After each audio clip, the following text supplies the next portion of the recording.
Hey guys, second for the two videos today, and we're on Vanuatu now. As the history dates back to 4,000 years ago, as the island was believed to be inhabited by Austronesian-speaking settlers, as some archaeological findings, like pottery fragments from 1,300 to 1,100 BC, were found. Very few written accounts have been found relating to Vanuatu before the 1600s.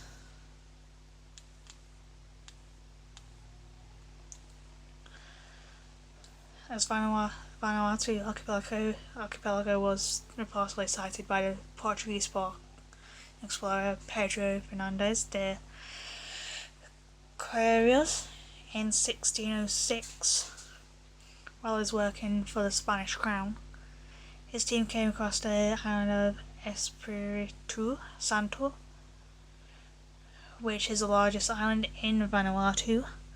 The Europeans have not visited the group of islands, and did not visit the group of islands until 1768. By that time, the French got there under Louis Antoine de Bougainville, who visited the island, bringing with him the French influence on the country. And sometime later in 1774, the British navigator Captain James Cook, may have heard of him, landed on the islands and coined the name New Hebrides for the islands, which was adopted until Vanuatu gained its independence in 1980. And the 1800s brought a different atmosphere to Vanuatu, as a trader named Peter de Leon discovered sandalwood on the island of Eromangos in 1825, and an influx of immigrants rushed into there until 1830, as clashes between the immigrants and Polynesian workers stopped the rush of immigrants into the country. And in the 1860s, about half the adult male population of Vanuatu migrated to Australia, Fiji, New Spain, and the Samana Islands to work in plantations. In the same century, Catholic and Protestant missionaries entered the country. It was during that time that the British rule in the country was toppled by the French. Soon, France and the British Kingdom agreed to jointly rule over the islands, establishing the British-French conundrum, which was a very unique condominium, which was a very unique form of government that unites separate governmental systems of the French and British into a single court. As the Americans arrived during World War II, invoking nationalism in the heart of the island, as a form of government had been challenged, and in the 1970s, the first political party was established as the New Hebrides National Army, and in 1980, which pushed the country for the country's independence, and got it as the Republic of Vanuatu was created that year. But there has been some political instability since the country gained independence. And moving on to languages, there are 3 official languages in Vanuatu: British, French, and Bislama. Bislama is a Creole language based on English and is currently the first language of the majority of the urban residents of Bougainville and Port Vila.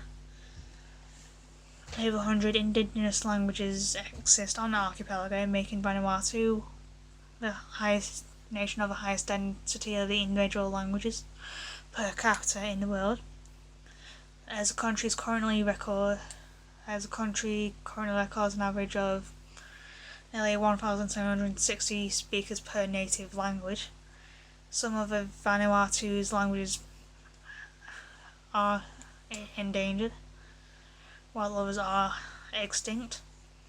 As English and French were Vanuatu in the 1900s, when it was jointly administered by both the French and English colonists. as the contributions of the two powers as well as nations linked to them make it advantageous for Vanuatu to retain the two languages. And there exists an unofficial separation line in modern-day Vanuatu where the areas of French and English used as mediums in like schools and business and all. As the business in Vanuatu is primarily conducted in English, while companies make use of both English and French. Then there's Bislama, where 95% of it has kind of evolved from English, with the remaining 5% being influenced by French, in addition to some other languages. As Bismarck traces its history to the era of blackbirding, when populations of the Pacific Islands were forcibly transported to plantations in places like Fiji, Queensland and Australia in the 1870s and 1880s. A pidgin language subsequently emerged in these plantations, which featured English vocabulary as well as the grammatical structure of a region's language. As pidgin was adopted in Vanuatu upon return from blackbirding survivors in the 20th century, as pidgin enabled communication with European settlers and traders and also with native communities, and it existed as a spoken language for many years. And the first dictionary in Bismarck was released in 1995.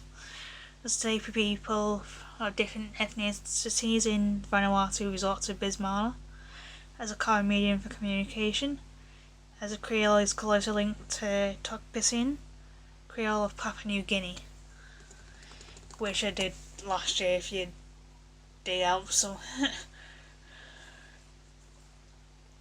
my videos from last year and all that.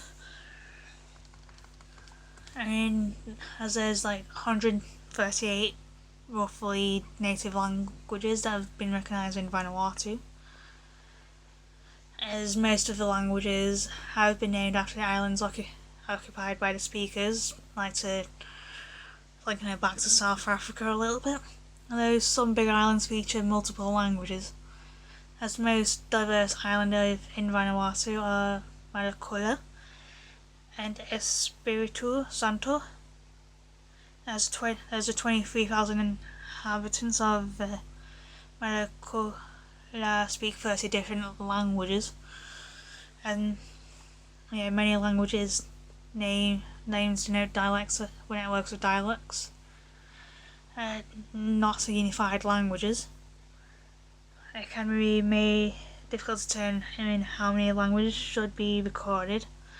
As a result, as the number of local languages in Vanuatu determines how many languages should be recorded and reported. Whereas like in the reports it kind of can vary a little bit on which are actually considered languages.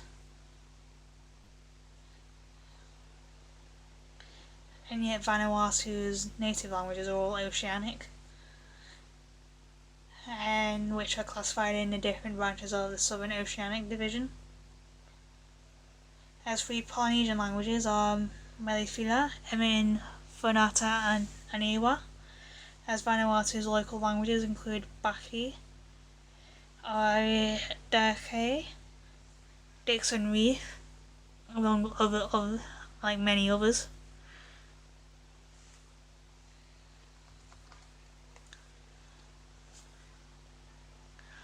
As like Bismarck Lama has the effects of endangering minority tongues. Like the population of ski speakers stood at 2,300 people roughly speaking in 2017. As the ski people are opting to speak Bismarck, Apama or Sa, as some of Vanuatu's critically endangered languages can be like Arawaki and Bangsa, to name a couple of them. Then so moving on to the legend of Kasera as Kat the Great Spirit who made everything, and his 12 brothers were Great Spirit who made everything, and his 12 brothers were invited to spend the night in the house of a giant named Kasera, as the giant intended to kill and eat the brothers while they slept, but Kat opened the crack in one of the beams of the house, and the brothers hid inside the beam. In the end, Kasera became so frustrated that one morning he chased Kat and his brothers up a casuarina tree. As Kat caused the tree to grow so long, where it bent over, the tip touched a neighbouring island. As the brothers jumped off the tree and released the extra 8 sprang back, throwing Kasera high into the sky. When Kasera hit the ground, he subsequently died and was transformed into a stone. Those who decided success and strengthened battle make sacrifices upon it to this day. So yeah, don't go near a giant. So yeah, that's Vanuatu, and I'll see you all soon. So yeah, bye for now.